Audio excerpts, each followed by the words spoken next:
En el capítulo 9 del Evangelio de San Lucas, vemos a nuestro Señor Jesucristo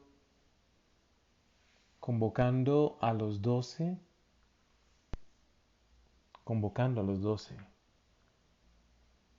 No convoca a la multitud, no convoca a los discípulos, convoca a los 12. A los 12 les da poder y autoridad sobre toda clase de demonios para curar enfermedades y los envía a misionar, los envía a proclamar. Y les da autoridad para curar enfermos, para expulsar demonios. Este capítulo 9 del Evangelio de San Lucas marca la decisión de nuestro Señor de ir a Jerusalén, de subir a Jerusalén. Y envía de misión a los apóstoles y el poder y la autoridad sobre demonios, sobre enfermedad. Es algo maravilloso. Jesús reúne a la iglesia. Jesús reúne a los 12. Reúne las cabezas, reúne la iglesia. Pero una iglesia reunida sin el poder y sin la autoridad de Jesucristo, pues simplemente será un club. La iglesia reunida, convocada por Cristo y con la autoridad de Cristo. Autoridad para tres cosas. Proclamar el reino de Dios, curar enfermos, autoridad sobre toda clase de demonios. Curar enfermedades, autoridad sobre toda clase de demonios. Es la autoridad que tienen los obispos, es la autoridad que tiene la iglesia, es la autoridad en el nombre de Jesús.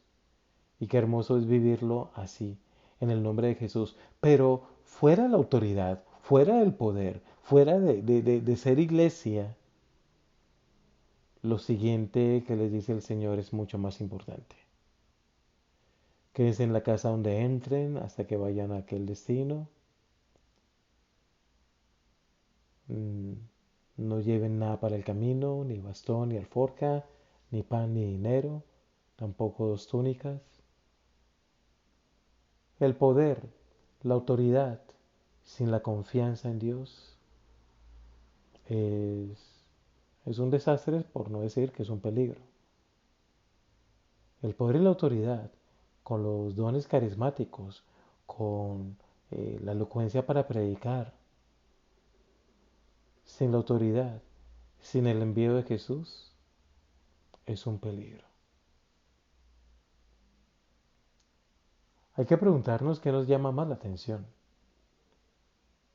Si tener ese poder para hacer una oración de liberación, los exorcismos, por supuesto que solamente es el sacerdote delegado por el obispo y el mismo obispo que lo puede hacer.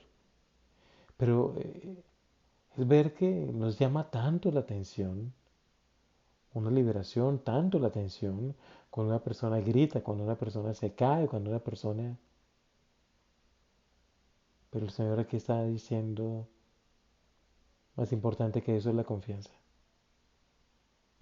Más importante que eso es la confianza en Dios. Confíen en Dios porque liberar, sanar, solo actúa, solo se puede hacer confiando en Dios, confiando en el Señor.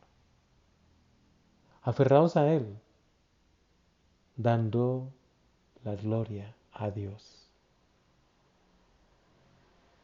Sobre todo, dando gloria a Dios con esa humildad, con esa dependencia de Dios.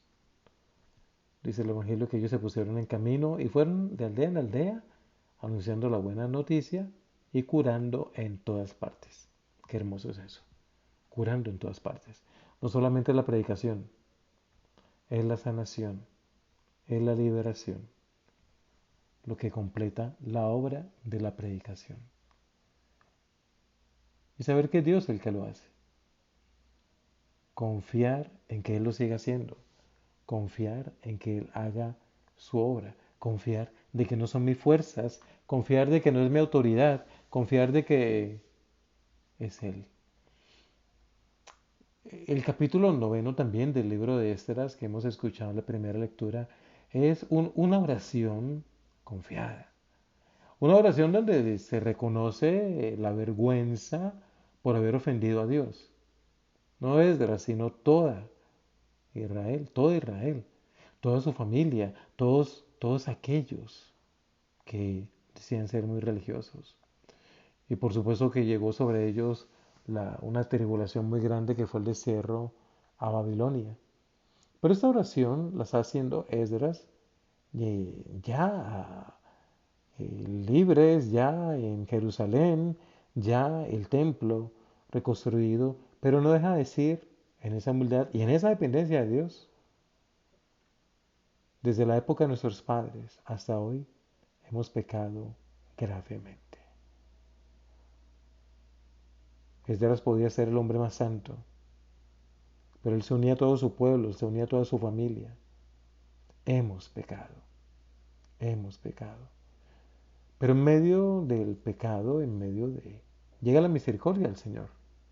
Llega la misericordia del Señor y Esdras lo reconoce.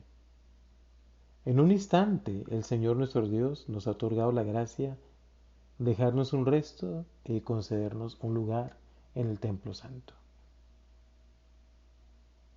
Es hermoso esto. Es hermoso esa oración de confianza, ese seguimiento de confianza al Señor, ese seguimiento de confianza, pero también el ver que es el que lo hace todo, el que lo hace todo.